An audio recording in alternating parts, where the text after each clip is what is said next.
صحیح بخاری حدیث نمبر 7۔ ہرقل شاہ روم نے قریش کے قافلے میں ایک آدمی بلانے کو بھیجا، اور اس وقت یہ لوگ تجارت کے لیے ملک شام گئے ہوئے تھے، اور یہ وہ زمانہ تھا جب رسول اللہ صلی اللہ علیہ وسلم نے قریش اور ابو سفیان سے ایک وقتی عہد کیا ہوا تھا۔ جب ابو سفیان اور دوسرے لوگ ہرقل کے پاس ایلیا پہنچے جہاں ہرقل نے دربار طلب کیا تھا، اس کے گرد روم کے بڑے بڑے لوگ، علماء، وزراء و امراء بیٹھے ہوئے تھے۔ ہرقل نے ان کو اور اپنے ترجمان کو بلوایا، پھر ان سے پوچھا کہ تم میں سے کون شخص مدعی رسالت کا زیادہ قریبی عزیز ہے؟ ابو سفیان کہتے ہیں کہ میں بول اٹھا کہ میں اس کا سب سے زیادہ قریبی رشتہ دار ہوں۔ یہ سن کر ہرقل نے حکم دیا کہ اس ابو سفیان کو میرے قریب لا کر بٹھاؤ اور اس کے ساتھیوں کو اس کی پیٹھ کے پیچھے بٹھا دو۔ پھر اپنے ترجمان سے کہا کہ ان لوگوں سے کہہ دو کہ میں ابو سفیان سے اس شخص یعنی محمد صلی اللہ علیہ وسلم کے حالات پوچھتا ہوں، اگر یہ مجھ سے کسی بات میں جھوٹ بول دے تو تم اس کا جھوٹ ظاہر کر دینا۔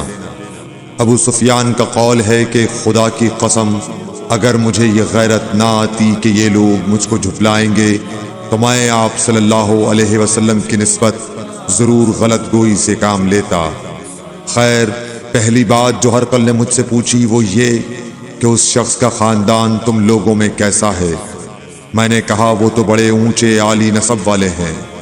کہنے لگا اس سے پہلے بھی کسی نے تم لوگوں میں ایسی بات کہی تھی؟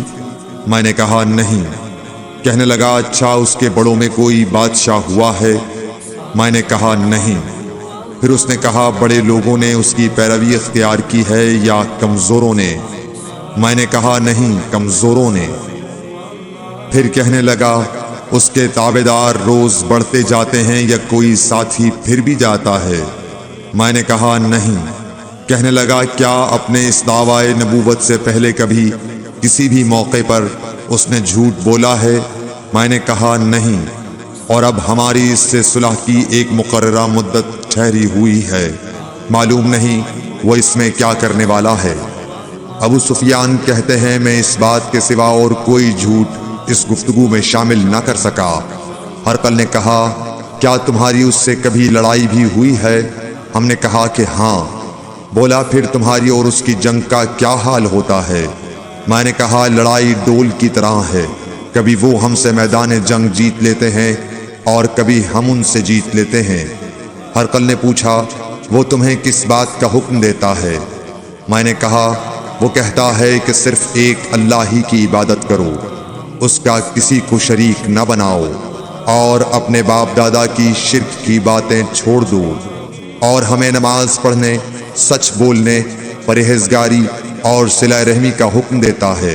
یہ سب سن کر پھر ہرقل نے اپنے ترجمان سے کہا کہ ابو سفیان سے کہہ دے کہ میں نے تم سے اس کا نسب پوچھا تو تم نے کہا کہ وہ ہم سے عالی نسب ہے، اور پیغمبر اپنی قوم میں عالی نسب ہی بھیجے جایا کرتے ہیں۔ میں نے تم سے پوچھا کہ دعوی نبوت کی یہ بات تمہارے اندر اس سے پہلے کسی اور نے بھی کہی تھی؟ تو تم نے جواب دیا کہ نہیں۔ تب میں نے اپنے دل میں کہا کہ اگر یہ بات اس سے پہلے کسی اور نے کہی ہوتی تو میں سمجھتا کہ اس شخص نے بھی اسی بات کی تقلید کی ہے جو پہلے کہی جا چکی ہے۔ میں نے تم سے پوچھا کہ اس کے بڑوں میں کوئی بادشاہ بھی گزرا ہے؟ تو تم نے کہا کہ نہیں۔ تو میں نے دل میں کہا کہ ان کے بزرگوں میں سے کوئی بادشاہ ہوا ہوگا تو کہہ دوں گا کہ وہ شخص اس بہانے اپنے آباء و اجداد کی بادشاہت اور ان کا ملک دوبارہ حاصل کرنا چاہتا ہے۔ اور میں نے تم سے پوچھا کہ اس بات کے کہنے یعنی پیغمبری کا دعویٰ کرنے سے پہلے تم نے کبھی اس کو دروغ گوئی کا الزام لگایا ہے؟ تم نے کہا کہ نہیں۔ تو میں نے سمجھ لیا کہ جو شخص آدمیوں کے ساتھ دروغ گوئی سے بچے وہ اللہ کے بارے میں کیسے جھوٹی بات کہہ سکتا ہے۔ اور میں نے تم سے پوچھا کہ بڑے لوگ اس کے پیرو ہوتے ہیں یا کمزور آدمی؟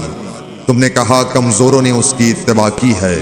تو دراصل یہی لوگ پیغمبروں کے متبعین ہوتے ہیں۔ اور میں نے تم سے پوچھا کہ اس کے ساتھی بڑھ رہے ہیں یا کم ہو رہے ہیں؟ تم نے کہا کہ وہ بڑھ رہے ہیں۔ اور ایمان کی کیفیت یہی ہوتی ہے حتیٰ کہ وہ کامل ہو جاتا ہے۔ اور میں نے تم سے پوچھا کہ آیا کوئی شخص اس کے دین سے ناخوش ہو کر مرتد بھی ہو جاتا ہے؟ تم نے کہا نہیں۔ تو ایمان کی خاصیت بھی یہی ہے، جن کے دلوں میں اس کی مسرت رچ بس جائے وہ اس سے لوٹا نہیں کرتے۔ اور میں نے تم سے پوچھا کہ آیا وہ کبھی عہد شکنی کرتے ہیں؟ تم نے کہا نہیں۔ پیغمبروں کا یہی حال ہوتا ہے، وہ عہد کی خلاف ورزی نہیں کرتے۔ اور میں نے تم سے کہا کہ وہ تم سے کس چیز کے لیے کہتے ہیں؟ تم نے کہا کہ وہ ہمیں حکم دیتے ہیں کہ اللہ کی عبادت کرو، اس کے ساتھ کسی کو شریک نہ ٹھہراؤ، اور تمہیں بتوں کی پرستش سے روکتے ہیں، سچ بولنے اور پرہیزگاری کا حکم دیتے ہیں۔ لہٰذا اگر یہ باتیں جو تم کہہ رہے ہو سچ ہیں تو ان قریب وہ اس جگہ کا مالک ہو جائے گا کہ جہاں میرے یہ دونوں پاؤں ہیں۔ مجھے معلوم تھا کہ وہ پیغمبر آنے والا ہے، مگر مجھے یہ معلوم نہیں تھا کہ وہ تمہارے اندر ہوگا۔ اگر میں جانتا کہ اس تک پہنچ سکوں گا تو اس سے ملنے کے لیے ہر تکلیف گوارا کرتا۔ اگر میں اس کے پاس ہوتا تو اس کے پاؤں دھوتا۔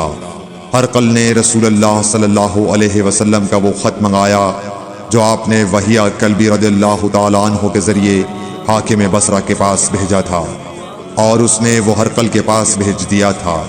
پھر اس کو پڑھا تو اس میں لکھا تھا، اللہ کے نام کے ساتھ جو نہایت مہربان اور رحم والا ہے۔ اللہ کے بندے اور اس کے پیغمبر محمد صلی اللہ علیہ وسلم کی طرف سے یہ خط ہے شاہ روم کے لیے۔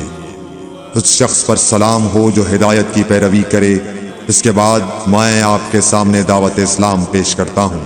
اگر آپ اسلام لے آئیں گے تو دین و دنیا میں سلامتی نصیب ہوگی، اللہ آپ کو دوہرا ثواب دے گا، اور اگر آپ میری دعوت سے روگردانی کریں گے تو آپ کی رعایا کا گناہ بھی آپ ہی پر ہوگا۔ اور اے اہل کتاب، ایک ایسی بات پر آ جاؤ جو ہمارے اور تمہارے درمیان یکساں ہے، وہ یہ کہ ہم اللہ کے سوا کسی کی عبادت نہ کریں اور کسی کو اس کا شریک نہ ٹھہرائیں، اور نہ ہم میں سے کوئی کسی کو خدا کے سوا اپنا رب بنائے۔ پھر اگر وہ اہل کتاب اس کتاب سے منہ پھیر لیں تو مسلمانوں، تم ان سے کہہ دو کہ تم مانو یا نہ مانو، ہم ایک خدا کے اطاعت گزار ہیں۔ ابو سفیان کہتے ہیں، جب ہرقل نے جو کچھ کہنا تھا کہہ دیا اور خط پڑھ کر فارغ ہوا تو اس کے ارد گرد بہت شور و غوغا ہوا، بہت سی آوازیں اٹھیں اور ہمیں باہر نکال دیا گیا۔ تب میں نے اپنے ساتھیوں سے کہا کہ ابو کبشہ کے بیٹے حضرت صلی اللہ علیہ وسلم کا معاملہ تو بہت بڑھ گیا۔ دیکھو تو اس سے بنی اصفر روم کا بادشاہ بھی ڈرتا ہے۔ مجھے اس وقت سے اس بات کا یقین ہو گیا کہ حضور صلی اللہ علیہ وسلم ان قریب غالب ہو کر رہیں گے، حتیٰ کہ اللہ نے مجھے مسلمان کر دیا۔ راوی کا بیان ہے کہ ابن ناطور ایلیا کا حاکم ہرقل کا مصاحب اور شام کے نصارہ کا لاٹ پادری بیان کرتا تھا کہ ہرقل جب ایلیا آیا ایک دن صبح کو پریشان اٹھا تو اس کے درباریوں نے دریافت کیا کہ آج ہم آپ کی حالت بدلی ہوئی پاتے ہیں، کیا وجہ ہے؟ ابن ناطور کا بیان ہے کہ ہرقل نجومی تھا، علم نجوم میں وہ پوری مہارت رکھتا تھا۔ اس نے اپنے ہم نشینوں کو بتایا کہ میں نے آج رات ستاروں پر نظر ڈالی تو دیکھا کہ ختنہ کرنے والوں کا بادشاہ ہمارے ملک پر غالب آ گیا ہے۔ بھلا اس زمانے میں کون لوگ ختنہ کرتے ہیں؟ انہوں نے کہا کہ یہود کے سوا کوئی ختنہ نہیں کرتا، سو ان کی وجہ سے پریشان نہ ہوں۔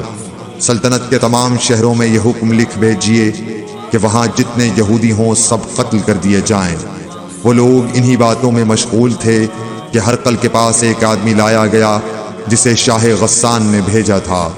اس نے رسول اللہ صلی اللہ علیہ وسلم کے حالات بیان کیے۔ جب ہرقل نے سارے حالات سن لیے تو کہا کہ جا کر دیکھو وہ ختنہ کیے ہوئے ہے یا نہیں۔ انہوں نے اسے دیکھا تو بتلایا کہ وہ ختنہ کیا ہوا ہے۔ ہرقل نے جب اس شخص سے عرب کے بارے میں پوچھا تو اس نے بتلایا کہ وہ ختنہ کرتے ہیں۔ تب ہرقل نے کہا کہ یہی محمد صلی اللہ علیہ وسلم اس امت کے بادشاہ ہیں جو پیدا ہو چکے ہیں۔ پھر اس نے اپنے ایک دوست کو رومیہ خط لکھا اور وہ بھی علم نجوم میں ہرقل کی طرح ماہر تھا۔ پھر وہاں سے ہرقل حمص چلا گیا ابھی ہمس سے نکلا نہیں تھا کہ اس کے دوست کا خط اس کے جواب میں آ گیا۔ اس کی رائے بھی حضور صلی اللہ علیہ وسلم کے ظہور کے بارے میں ہرقل کے موافق تھی کہ محمد صلی اللہ علیہ وسلم واقعی پیغمبر ہیں۔ اس کے بعد ہرقل نے روم کے بڑے آدمیوں کو اپنے حمس کے محل میں طلب کیا اور اس کے حکم سے محل کے دروازے بند کر لیے گئے۔ پھر وہ اپنے خاص محل سے باہر آیا اور کہا، اے روم والو، کیا ہدایت اور کامیابی میں کچھ حصہ تمہارے لیے بھی ہے؟ اگر تم اپنی سلطنت کی بقا چاہتے ہو تو پھر اس نبی صلی اللہ علیہ وسلم کی بیعت کر لو اور مسلمان ہو جاؤ۔ یہ سننا تھا کہ پھر لوگ وحشی گدھوں کی طرح دروازوں کی طرف دوڑے، مگر انہیں بند پایا۔ آخر جب ہرقل نے اس بات سے ان کی یہ نفرت دیکھی اور ان کے ایمان لانے سے مایوس ہو گیا تو کہنے لگا کہ ان لوگوں کو میرے پاس لاؤ۔ جب وہ دوبارہ آئے تو اس نے کہا، میں نے جو بات کہی تھی اس سے تمہاری دینی پختگی کی آزمائش مقصود تھی، سو وہ میں نے دیکھ لی۔ تب یہ بات سن کر وہ سب کے سب اس کے سامنے سجدے میں گر پڑے اور اس سے خوش ہو گئے۔ بالآخر ہرقل کی آخری حالت یہی رہی